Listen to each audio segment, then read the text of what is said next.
Hey there.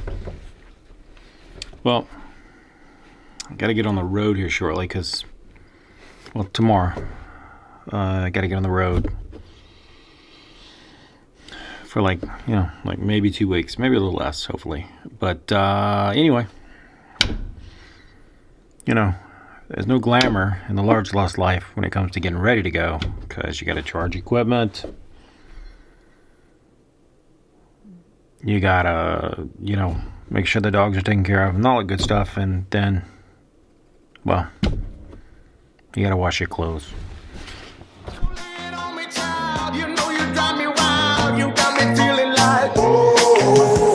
She make me feel alive, make me feel alive. She make me feel alright. She makes me, she make me feel alive, make me feel alive. Till you come back home. Until you come back home. Until you come back home. Till you come back home.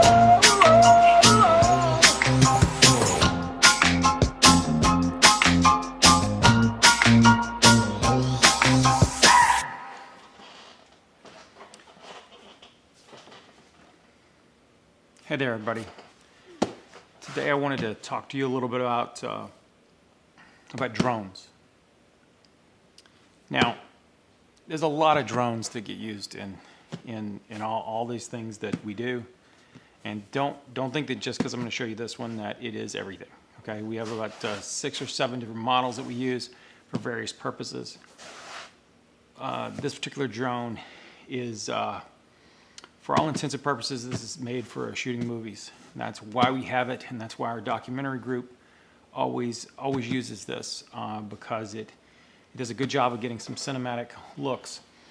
We have several of these that do this, but this is kind of the newest model. This is the DJI Inspire 2. So, it comes in this case, and like this case, I hate it with a passion.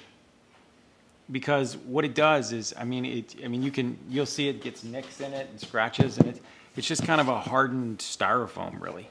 But at the same time, I've run it through like 50 airports, and it's still there.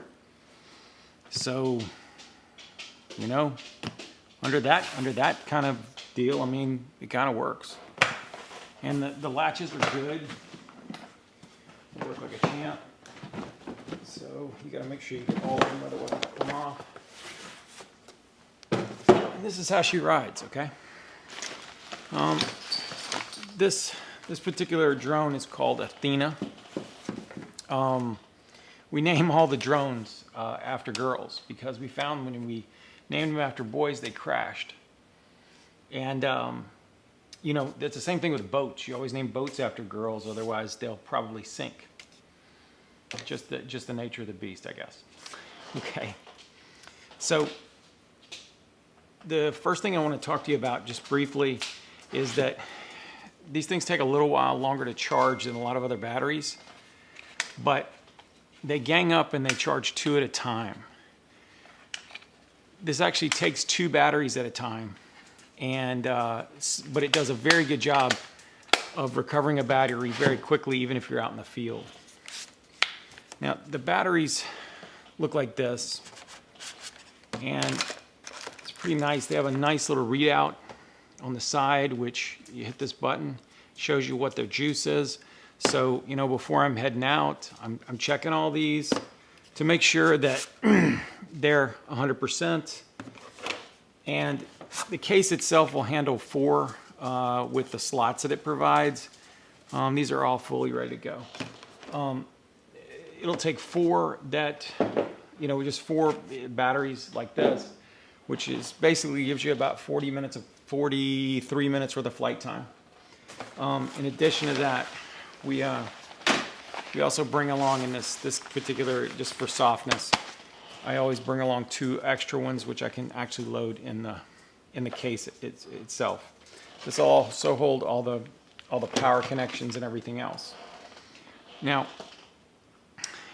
this particular one, we have, and this is the controller, but we actually have 2 of these. And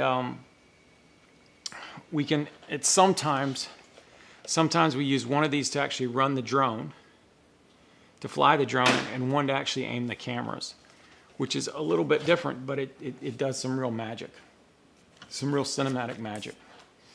Okay, so here's our drone. Now, a couple of things you'll notice about this drone. This is made out of carbon fiber, so it's a little lighter. It's actually a little lighter than the last version of this, the Inspire 1. Now, don't get me wrong, the Inspire 1 is a righteous bird, righteous. So, but this right now is what they call a travel mode. It comes down flat. The reason why these particular birds work so well is because, and you'll see in a little while, when they take off, they raise these arms up so there's nothing underneath here except the camera. So there's no, like on cheaper drones, you'll see the feet sometimes if they're turned this way or arc this way or that way. This doesn't have that problem. You know, the batteries, super simple. They just slide right in here. And then when you want to get them out, you just push this and they come right out. It's very nice. You put an SD card in here. They also have here, right here, you can remove the back here. And they have made a sign stage if you really want to get down to it. It's a hard drive you can actually carry on board, which will then wirelessly transmit back to devices, which is very cool and very expensive. We have one in the field, but I haven't really gotten that into using it, so I'll probably review that at some later date.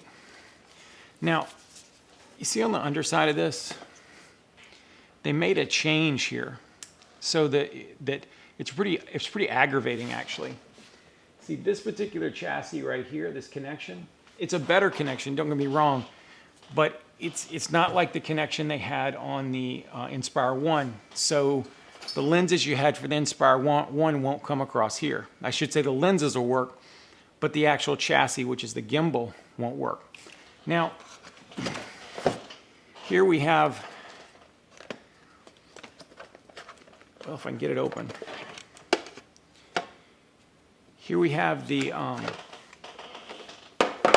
X5 gimbal without an actual, it's just the sensor you see, but we don't actually have a lens on it right at the moment. I think I'm actually using the lens right here that I was going to use on this right now, so I'll have to get another one. But that's part of the joy in this, by the way. This is a micro 4/3 sensor, which we happen to be shooting on the GH5 from Panasonic, the Lumix GH5, and it does a micro 4/3, which means that some of the lenses that work with the camera I'm talking to you on, and some of those lenses are cross compatible with these two. And on the camera itself, we use the DJI lens, the 15 millimeter 1.5. We use that a lot because it is a very good, very fast lens. We really like it a lot. But at any rate, all we're going to do, and the details on this are just not terribly important, but it just fits up like math, like a little jigsaw puzzle. We put it in there, we turn it, and we're good to go. Now, if we were to try to put this thing down, it would obviously hit, right? So we don't normally do that until we take this out of travel mode and we put it into basically pre-launch mode. So I'm going to show that to you in a few minutes, but I just wanted to show you the basics of how this kind of goes together, because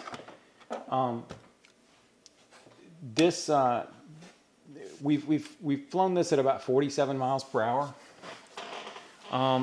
We've flown this in speeds that are up to about 36 miles per hour.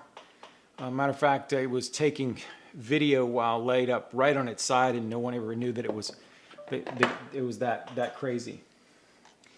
So this is what I want to tell you, though. Okay, so let's say you get a camera that shoots high def, 1080p, or it shoots 4K video, let's say.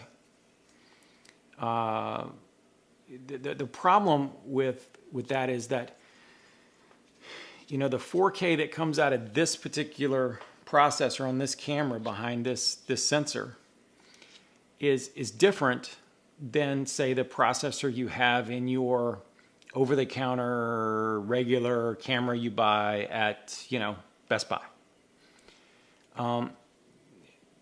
This is the X5. They do have the X7 as well. We haven't really done it because it hasn't been justified too much in what we do so far.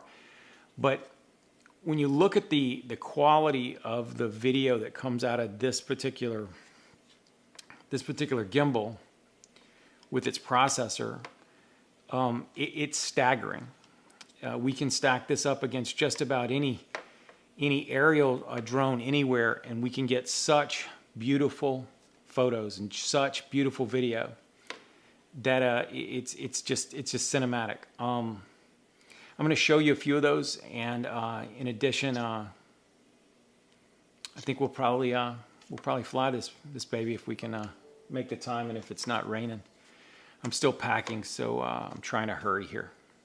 But I wanted to kind of go over this with you, and probably your best takeaway that you should understand is you don't have to have a drone like this to do a proper inspection.